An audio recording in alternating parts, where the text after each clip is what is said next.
അങ്ങനെ ഇന്ന് പൂക്കളിടുന്ന രണ്ടാമത്തെ ദിവസമാണ് കേട്ടോ. ഇന്ന് ചിത്തിരയാണ്. അപ്പം ഇന്ന് പതിവ് പോലെ തന്നെ നമ്മൾ പൂക്കളൊക്കെ തലേ ദിവസം തന്നെ അരിഞ്ഞ് സെറ്റാക്കി വെച്ചിട്ടുണ്ടായിരുന്നു. ഞാൻ ഈ വീഡിയോ ഇടാനായിട്ട് ഇച്ചിരി ലേറ്റായി പോയിട്ടുണ്ടായിരുന്നു കേട്ടോ.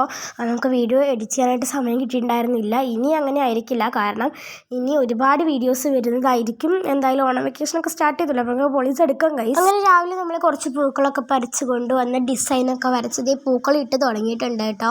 ആദ്യം തന്നെ നടുവിൽ തുളസി വെച്ചു, പിന്നെ ഒരു ചുവപ്പ് ബോൾസ് വെച്ചിട്ടുണ്ടായിരുന്നു, പിന്നെ കുറേ പൂക്കൾ വെച്ചത് റൗണ്ട് ആക്കി. പിന്നെ നമ്മൾ പെറ്റൽസിൻ്റെ ഷേപ്പിലൊക്കെ വരച്ചു. എന്നിട്ട് ഒരു കളിയിൽ യെല്ലോ, പിന്നെ ഒരു കളിയിൽ റെഡ്, അങ്ങനെ ആയിട്ട് നമ്മളിത് ഇത്രയും അടിപൊളിയായിട്ട് അതിൻ്റെ ഒരു ഡിസൈൻ ഒന്ന് സെറ്റ് ചെയ്തിട്ട് എടുത്തിട്ടുണ്ട് കേട്ടോ. അത് രണ്ടും ജോയിൻ ആയിട്ട് വരുന്ന ആ ഒരു സ്പേസിലായിട്ട് നമ്മൾ ആ ഒരു ഗ്രീൻ കളർ പുളിയുടെ ഇലയാണ് കേട്ടോ എടുത്തിരിക്കുന്നത്. ബാക്കിയുള്ള സ്പേസിൽ ഓറഞ്ച് ചെണ്ടുമല്ലി, അതുപോലെ തന്നെ ഒരു ചെമ്പരത്തി വെച്ച് ഫില്ല് ചെയ്തു കേട്ടോ. അപ്പോൾ അടുത്ത ദിവസത്തെ പൂക്കളത്തിൻ്റെ വിശേഷമായിട്ട് വരാം.